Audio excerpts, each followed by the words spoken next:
Mimi nitatoa ushuhuda wangu. Kama una wako utoe, usaidie mtu.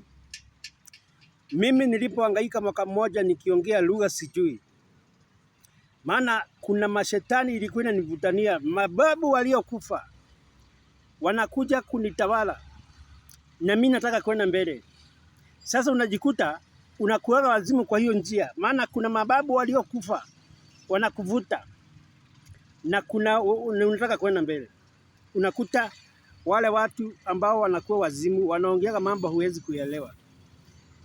Huyu msichana nikiangalia ni mchezaji wa Mugithi, amekuwa mtoto mzuri, anajituma kujituma, lakini sasa kama sikosei amewekwa majini kwa mwili wake, roho yake imewekwa majini pale.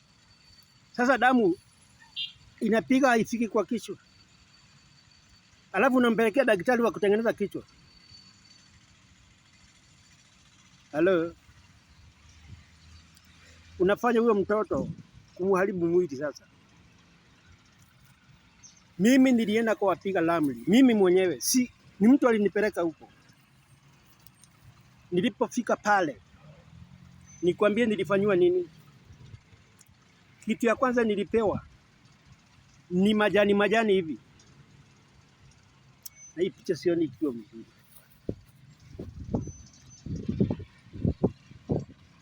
Nikapewa tumajani hapa. Kitu kingine nilipewa ni ubani, maana ubani kufukuza maroho ya majini pale ukichoma kwako.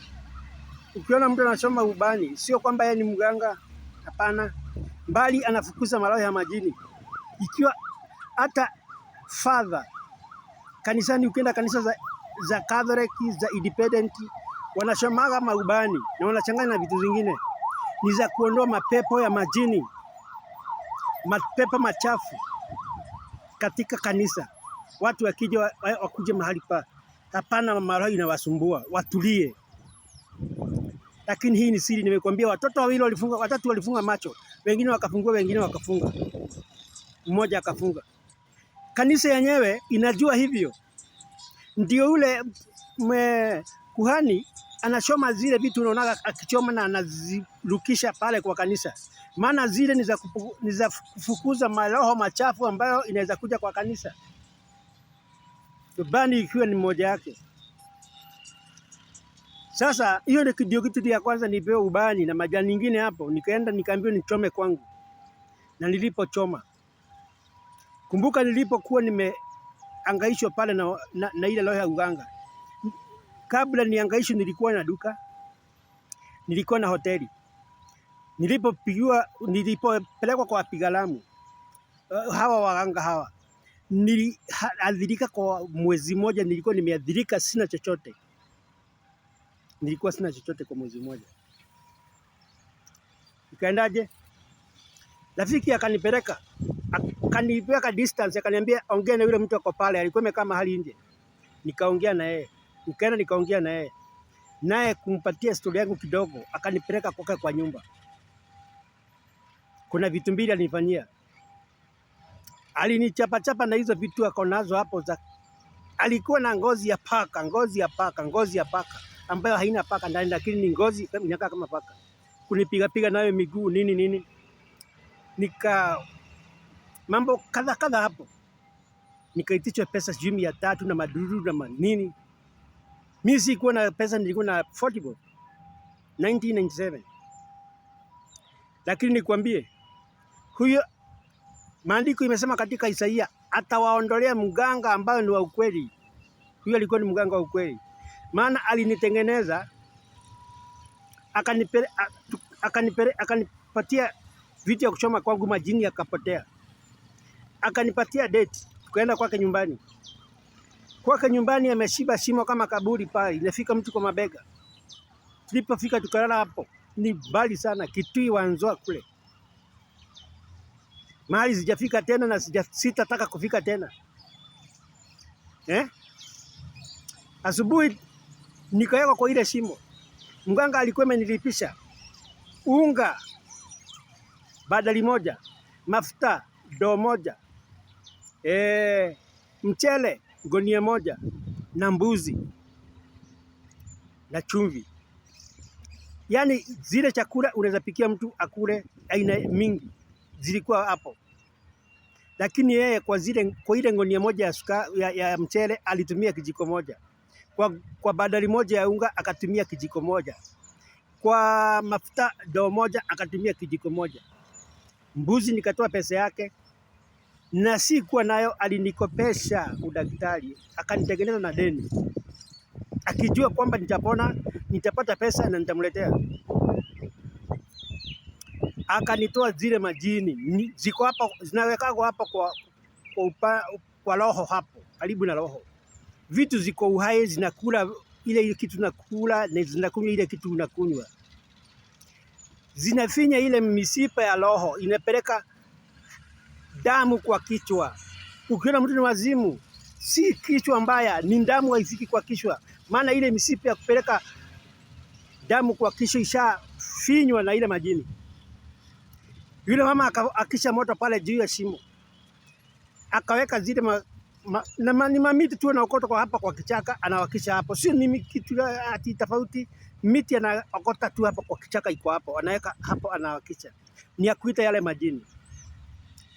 Mimi nilipo lalisho pale chini, akanidunga na ile tembe hapa kando, akanitoa vitu alikuwa na mwaga hapo, inakaa kama paka amesinjwa ile mifupa yake, na hizo ndizo ni majini. Baada ya kutolewa hizo vitu, ile kali ilikuwa kwa kichwa yangu, maana nilikuwa nasikia kama kuna makaa inawaka, ikatoka. Maana damu ilianza kuflow kutoka kwa roho mpaka kwa kichwa. Wazimu zikaisha, biashara ikarudi, nikawa mtu wa kawaida. Kwa hivyo maandiko hakuna laini na lukaga, na hakuna kairi ya kai kana gati gathega thini wake likanyokia gai. Wale watu wanataka kwenda kupeana mambo ya utamaduni, wameacha Biblia, wamepoteza zote. Maana Biblia inaongea mambo mawili, inaongea mtu wa dunia vile na atakaa, na mtu ambaye ni mteule wa Mungu vile atakaa. Sasa mimi nimeokoka, mimi ni wachache, mimi ninahitaji manabii, maana mimi naamini katika Kristo, naamini Roho Mtakatifu wa Mungu atanifunulia mambo. Niko na manabii ambao watanitabiria mambo ninayohitaji kutabiriwa, kama vile nilivyokuambia.